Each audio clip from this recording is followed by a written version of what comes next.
Muy bien, regresamos. ¿Regresamos? Ah, bien, perfecto. Estábamos charlando acá un poquito fuera de aire varias cosas y creo que, bueno, esta nota va a ser muy interesante, así que realmente a prestar atención y a estar atentos y estar atentas, porque ya lo tenemos aquí, aparte de músico, es colega también, ¿no? Es periodista, Sí. así que bienvenido, Astor, ¿cómo estás? ¿Qué tal? Buenas noches. Bien, gracias por la invitación. Decíamos que te tuvimos por Zoom, vía Zoom en el 2020, así que... No, pero otra vez lo tuvimos en el piso Sí, también. otra vez vino, otra vez vino acá al piso, si no me equivoco. No recuerdo por qué fue. El año pasado, si no me equivoco. ¿Vos te acordás? Me Creo parece que era que no. para... Me parece que solo en 2020. ¿Sí? Y que habrás La venido a 2020 otro me la acuerdo programa. Porque, ¿a otro programa? Sí. Claro. Ah. Y Pero- tenemos una confusión de programas. No, porque yo me acuerdo de haberlo visto a Ah, Astor. sí. Capaz que estaba yo ahí Puede operando ser. o algo de eso. Andás a ver. El del 2020 lo recuerdo porque Sí, fue sí, sí. compleja la situación y hoy mencionaron un apellido que hace mucho no escuchaba. Felizmente. Sí, sí, tal cual. Bueno, tenemos acá también el libro. Me encanta cuando las cosas son físicas. Nada más hermoso y nada más lindo. Una muy linda edición también de la editorial de músicas del Sur.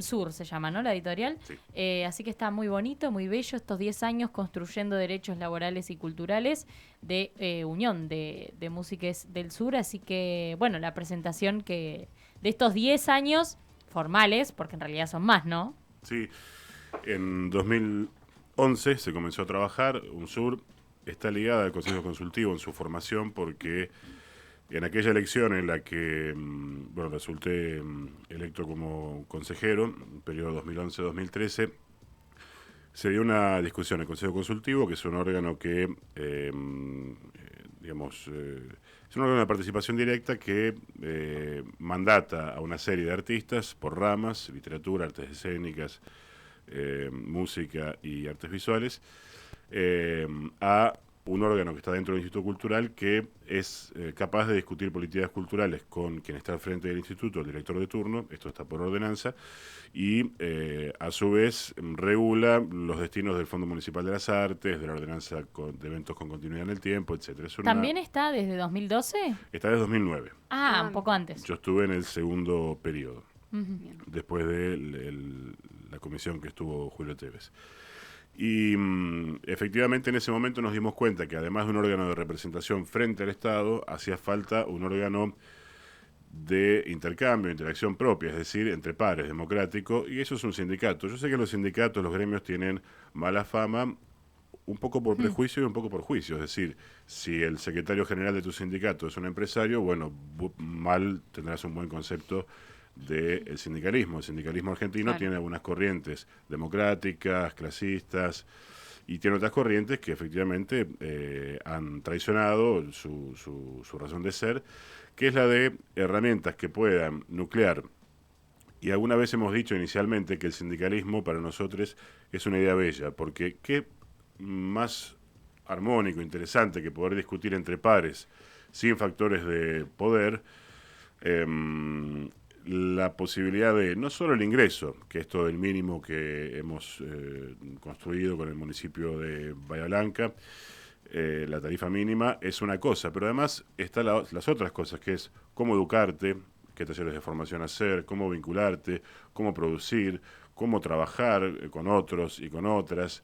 UNSUR es regional, ¿no? Del sur de la provincia de Buenos Aires.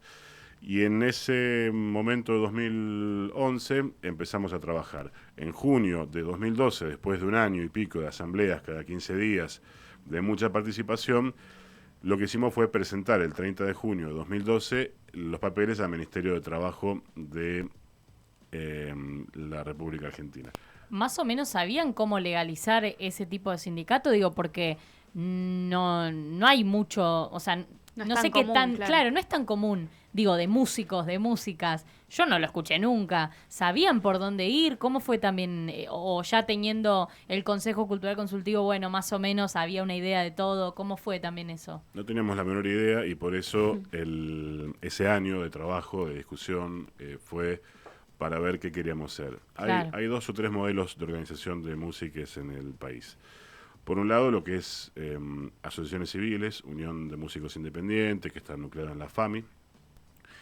Por otro lado, el Sindicato Argentino de Músicos, que viene es el sindicato que construye el peronismo en respuesta al sindicato del 35 que había construido Osvaldo Pugliese, en un modelo que tenía el peronismo del 45, de la CGT, por un lado, nucleando las organizaciones obreras, y la CGE, por el otro lado, nucleando las organizaciones empresarias. Y nos vimos en un debate, que es qué organización para este momento histórico.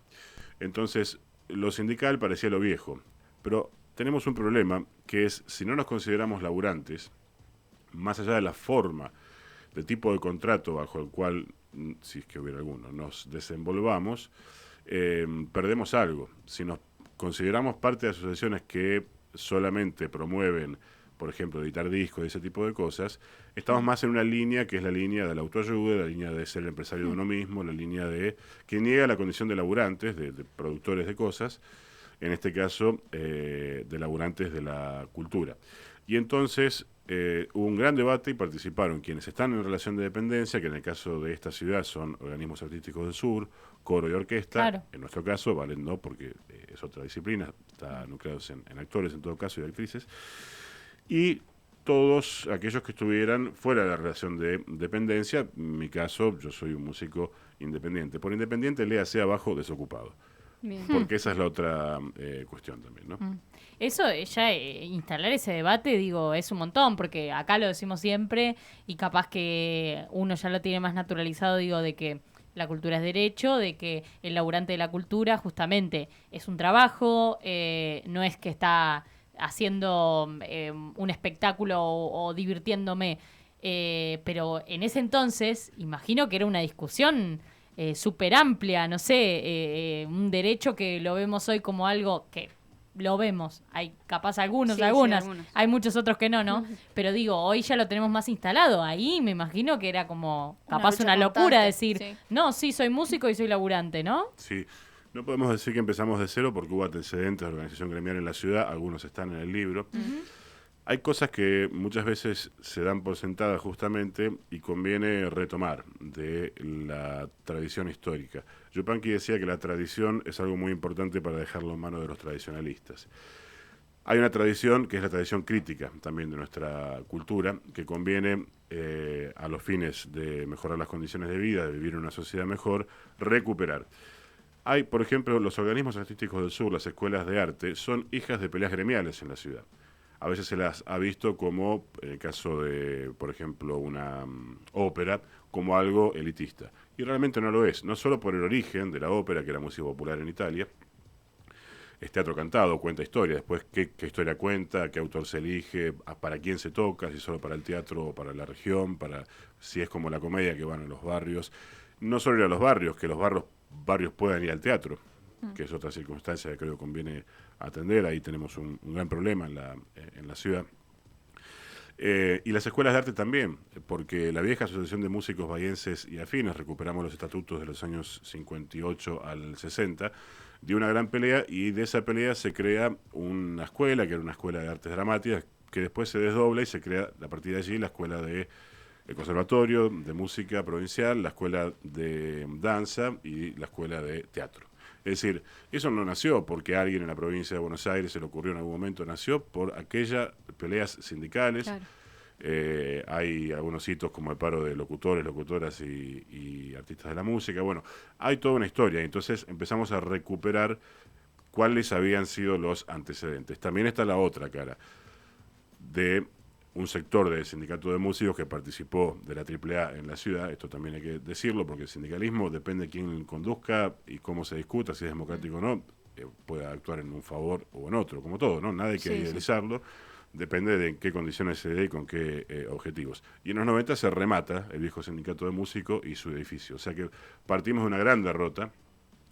Y en el acto del 1 de mayo de 2013 nos reincorporamos a la lucha de la clase trabajadora, porque esta es otra cuestión, por más que nuestra tarea parecería ser de otras características, somos parte de decir, hay palabras que resuenan antiguas, sin embargo conviene actualizarlas. Decir clase trabajadora es decir más o menos la mayor parte de la población mundial, es decir, aquellos y aquellas que no detentan con bienes como para poder vivir sin trabajar son una minoría. El resto somos laburantes, lo queramos reconocer o no. Querramos ser empresarios o eso es otra cosa, y ahí están los resultados electorales de esta última elección. Pero somos laburantes, dependemos de nuestro laburo. A veces, cuando alguien pasa de la verdulería a comprarse una camioneta, se olvida de eso y empieza a mirar por encima del hombro, pero somos laburantes. Y la organización que corresponde a la clase trabajadora es el sindicato, que debe tomar las lecturas de las novedades. ¿Qué modificaciones ha habido en torno de la clase obrera durante los últimos 50 años? Es una gran pregunta, y es una pregunta que conviene responder en un debate fraterno, no en oposición entre los que estamos abajo, que es la gran pelea que siempre nos quieren, en la que siempre nos quieren enrolar y que rechazamos. Por eso creamos este sindicato que efectivamente, como decías, Diana, hay cosas que en ese momento no se discutían y que en este momento digamos, no estaban tan consabidas y que en este momento están por lo menos instaladas. Por ejemplo, la tarifa mínima. Eso creo que es un aporte que se ha hecho. Y entre otras cosas, dice Alberto de Alessandro, el maestro Alberto de Alessandro, en el libro, en una de las entrevistas, porque ahora vamos a contar también cómo está hecho el libro, quiénes cuentan que es un sur, dice, no saben lo importante que es no estar solo, no sentirse solo. Eso también lo ha aportado UNSUR, una organización a la que si venís vas a discutir, como no, hay discusión, hay diferencias, pero lo que hay es un ámbito fraterno para llevarlas adelante. Sí, discusión en el buen sentido. Es que te sentís además que estás apoyado y estás avalado por otros más y que no estás solo en esa lucha, o es lo que decíamos al principio del programa, que también UNSUR sirve para sacar dudas, para emprender el proyecto de músicos, si querés, porque a veces uno no tiene idea de cómo arrancar o cómo estar en el mundo del arte en sí, y que esté UNSUR es pero una recontra posibilidad, porque es un apoyo en sí a poder entrar en debates, a plantear diferentes proyectos que se pueden llegar a lo que estás diciendo, conseguir una mínima para los músicos, empezar a debatir otras cuestiones, que se pueda llegar al consejo. Está bueno. Bueno, la jam de mujeres, por ejemplo, Tal cual. digo, pienso, no sé si con un contexto, obvio que tiene mucha lucha feminista también detrás, pero bueno, las músicas que inspiraron y que armaron la jam de mujeres están unidas a la Unión de Músicos y Música del Sur, digo, y siempre están compartiendo, digo, cuando se suben las tarifas mínimas, y siempre es esto un poco, es los nuevos organismos, como dice Flor, que se crean, bueno, son por las bases ya establecidas, ¿no? Y eso genera historia, genera pisos y genera futuro. Siempre hay una historia. Creo que esto que plantean es interesante para pensarlo en dos líneas. Por un lado en el arte y por otro lado en la organización social. Hay una tendencia que tiene que ver con el neoliberalismo y con esta idea de que uno se salva solo y demás, a pensar que uno nace al mundo y que se le ocurren por primera vez las cosas. Bueno, mala noticia, no es así. Hay una historia de la cultura, hay una historia del arte y hay muchas personas que han intentado millones de cosas. Algunas han dado la vida por eso. Esto no quiere decir que no se pueda hacer nada nuevo. Tal vez lo que se puede intentar es cómo leer esa historia, tratar de poner un punto de vista original que es propio de uno mismo, en perspectiva, pero se nace a una historia, o en términos psicoanalíticos es arrojado, digamos, al mundo, y en una historia hay otros y otras que han hecho. Entonces, por ejemplo, el Centro de Jubilados y de Jubiladas, que es un gran proyecto, no tenemos que imaginarnos artistas jugando al tejo, o sí, qué sé yo. Pero estamos pensando en lo siguiente, un mundo donde la expectativa de vida se ha acrecentado mucho, ¿no es cierto? Y una persona que hoy tiene 65 años o 60 años, artista, está en su momento de mayor madurez. ¿Qué hacemos con lo que se llama tercera edad? ¿Vamos a ignorarlos como se hace? ¿Vamos a enviarlos a la casa? ¿O vamos a construir un ámbito soberano para que ellos y ellas decidan qué hacer? Y esta es una deuda que tenemos con UNSUR, un proyecto que esperemos que quienes continúen con UNSUR en un proceso de recambio que estamos puedan profundizar, sino al contrario, generar nexos entre generaciones que son fundamentales y que en Argentina han sido arrebatados, en principio por la última dictadura cívico-militar. Esto es una circunstancia. Y luego porque todo atenta contra el intercambio generacional. Todo atenta, me refiero que hay instancias, por ejemplo, institucionales, en donde las personas se jubilan y chau, no se generan nuevas instancias, charlas, y otras son las nuevas tecnologías, que nos aportan posibilidades de trabajo que no teníamos, posibilidades de conexión con el mundo que no teníamos, pero que no son inocentes en cuanto a su conformación. ¿Quiénes hacen las nuevas tecnologías? Hablamos, por ejemplo, de empresas bien concretas, ¿no? Que tienen objetivos que tienen que ver con la recopilación de datos para vendernos cosas. ¿Cuáles son los ámbitos? Hace un rato decías que es bueno tener el libro físico. ¿Cuáles son los ámbitos de encuentros concretos entre las personas que no estén mediados por una cámara, por una imagen, en donde pasan otras cosas del lenguaje que no pueden darse en las redes? No estoy con esto dando un mensaje, digamos, de resistencia a las nuevas tecnologías, sino de no seamos pavos, las nuevas tecnologías tienen un objetivo porque son empresas concretas. Por ejemplo, Spotify. En algún momento los músicos, las músicas se quejaban de que los contratos con las discográficas eran leoninos, eran perjudiciales para las personas que la firmaban. Bueno, ahora pagamos nuestra producción, nuestro flyer, nuestro diseño para subir a esta jungla digital en donde si nos va bien, está este sueño de que la vas a pegar, hace, invertí, poner publicidad en Facebook, en Instagram, acá, allá, como si hubiera lugar para todos, y no hay lugar para todos en una cima, evidentemente. Es algo muy al azar a veces. Sí. Es muy al azar, y más o menos, porque por ejemplo, en el caso de las redes, uno se da cuenta que, además de estar encerrado en un círculo muy pequeño, la gente que está de acuerdo con uno, se elimina la posibilidad de la discusión, un gremio recupera eso.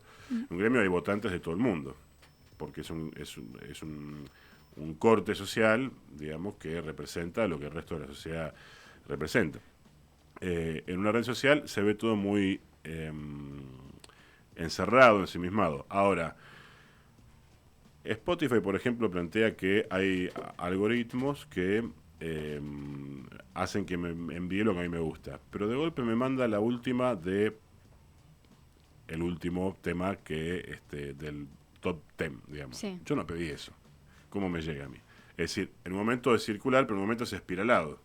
En un momento lo que hacen es me cuentan lo que ellos quieren que me cuenten. Entonces, la competencia no es realmente democrática. No es si yo pongo algo que mi última canción, se van a enterar mis 3 tías y algo así, si Shakira saca algo, yo me voy a enterar. No funciona de la misma forma. No, Claro, funciona tal diferente.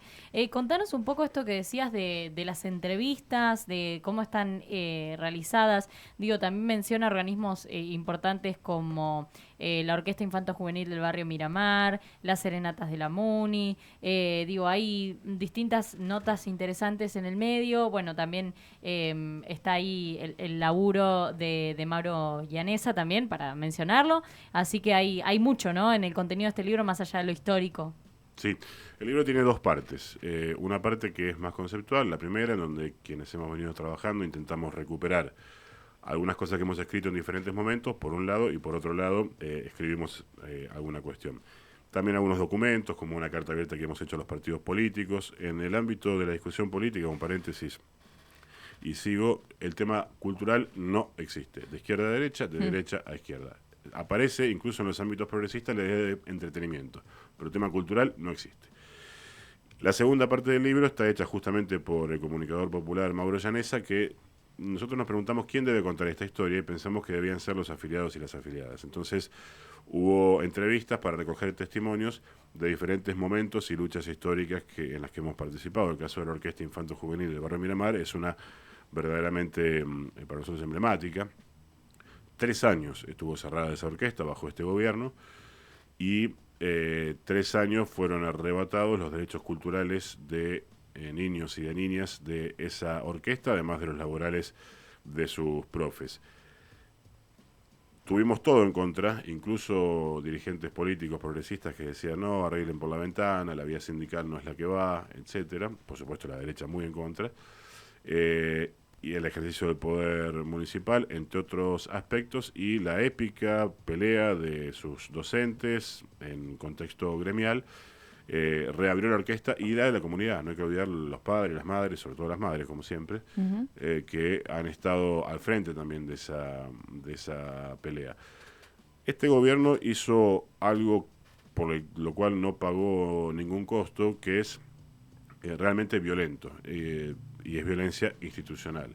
El hecho de que desde 2016 hasta aquí se hayan cerrado 100 talleres barriales hace un daño en el tejido social que no se ha recuperado, no solo porque no se han recuperado los talleres, eh, sino porque, imaginen, hagan la cuenta de 100 talleres por 20 o 30 niños y niñas que asisten a cada uno de ellos, y es una violencia al cuadrado, porque una cosa es no tener nada y otra cosa es tener un taller que se haya abierto y que lo cierren, que lo arrebaten. A mí mismo me han echado de alguno en 2017, no recuerdo, en el espacio Nido.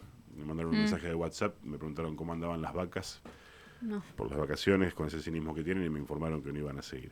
Y a los pibes le dijeron que los profes no queríamos seguir más, por ejemplo. Bueno, entre otras cuestiones. La segunda parte del libro entonces recoge testimonios. La pelea, algunas las perdimos, no todo se gana, obviamente, como la escuela de música de Pringles. Hay un capítulo también dedicado a la situación de la pandemia, ¿no? Donde, bueno, fue un punto aparte, un tema aparte, donde los músicos intentaron rebuscársela como podían, ¿no? Porque era una situación muy difícil. Fue un momento para duro todos. en ese momento Sí. para todos los artistas. Sí, para todo el mundo y para los artistas también. ¿Por qué? Porque, y volvemos al tema de la clase, porque vivimos en condiciones de precarización laboral. Es decir, si no trabajábamos, no comíamos. Claro. Yo creo que este tema que planteas es importante porque da cuenta de para qué sirve la organización popular en general, gremial en particular. En Bahía Blanca, en la región, a cualquier músico o música que no tuviera recursos, desde abril de 2020 a diciembre de 2020, UNSUR le otorgó un subsidio de 7.000 pesos mensuales. 7.000 pesos mensuales, estaba mirando porque es un chiste hoy, representan 43.000 pesos de la actualidad. Si sumamos la inflación. Y eso se hizo con pura trabajo y solidaridad, conciertos virtuales de prácticamente de miércoles a domingo, talleres virtuales, una serie de laburo colectivo que si hoy lo miramos en retrospectiva, no sé cómo hemos sostenido, porque fue además en una condición muy adversa, que era la violencia institucional que estábamos sufriendo de manos del gobierno municipal, al cual habíamos entregado un plan de contingencia para trabajar en conjunto con salud. Por eso la alianza con el sector de salud pública ha sido importante, cultura, salud, era la consigna, y planteábamos generar contenidos para acompañar en un momento donde la salud mental era fundamental, y lo sigue siendo, porque digamos que las esquirlas de esa bomba social que fue la pandemia siguen internalizadas en nuestra psiquis. Todavía no tomamos dimensión total de aquello. Así que en ese momento se logró, y es esto de no estar en soledad, ¿no? Se logró, a fuerza del trabajo colectivo, un fuerte impacto y ver cómo ocurrían los comedores barriales. Mientras el Estado muchas veces no asistía. Vanina González, por ejemplo, es una funcionaria que alguna vez habrá que escribir algunas líneas críticas respecto de ella. Cobrando un sueldo, ha negado asistencia a muchos sectores, y en los barrios se autoorganizaban, y la jefa de familia armaba comedores y se iba saliendo. Es decir, hay también, aparte de la historia oscura, individualista que conocemos, otra historia mucho más colorida, mucho más matizada, mucho más compleja, que es la historia de las organizaciones populares que se van haciendo cargo. Afortunadamente UNSUR participó de aquello. Hemos hecho un encuentro social en diciembre de 2020 o 21, no recuerdo, donde compartimos experiencias junto con otras organizaciones populares. Así que esa historia también sí está contada en el libro a partir de entrevistas. La actual pelea que estamos dando con la Serenata Municipal. La Serenata Municipal es un órgano municipal, justamente como claro. y los laburantes están totalmente precarizados. Hemos logrado algunas cosas, como la incorporación de compañeras, que era una deuda de la Serenata, de las políticas públicas. Sí, hay un capítulo de feminismo y las serenatas. Efectivamente, ahí hay un paso adelante, pero las condiciones de las compañeras y de los compañeros sigue siendo de precarización laboral. La Serenata viene ofreciendo un servicio en nombre del municipio hace más de 2 décadas, y sin embargo no está reconocida como trabajadoras quienes la integran. Bueno, ahí hay que dar una pelea, la estamos dando, y debe reconocerse de una vez por todas. Pero todo esto no responde a la lucidez de ningún dirigente, sino justamente a la fuerza colectiva. La la pelea por la orquesta de Miramar se ganó porque se politizó. ¿Qué quiere decir politizó en un momento donde esto parece mala palabra? Politizó en el sentido, decía David Viña, siempre el escritor, crítico literario, cuando hablo de política no hablo de solicitarle voto a usted, sino de la teoría de la polis, de la teoría de la ciudad. Se politizó quiere decir que la comunidad tomó este reclamo y sabemos que, por ejemplo, al intendente lo han parado en algún supermercado y le han tocado el hombro y le han preguntado por qué cerró la orquesta. Claro, lo hizo propio, El digamos, título, toda claro, la comunidad. Exacto. Porque es propio de la comunidad. Sí. Y porque en este contexto donde la violencia es lo que se está instalando como respuesta a todo, violencia, hablábamos de las redes, la violencia que se da muchas veces simbólicamente, verbalmente, y la pregunta de si, que no es simplista, hay que retomarla, la pregunta de si se trata de más patrulleros o de mejores escuelas y de políticas de educación no formal, como son las orquestas, escuelas, es una pregunta válida. Y no tiene que ver con pensar, si vos decís esto, entonces respondés a tal o respondés a tal políticamente, nuestras organizaciones autónomas, de los partidos, de los gobiernos y de las patronales, sino que tiene que ver con políticas públicas, justamente, que puedan atravesar los gobiernos.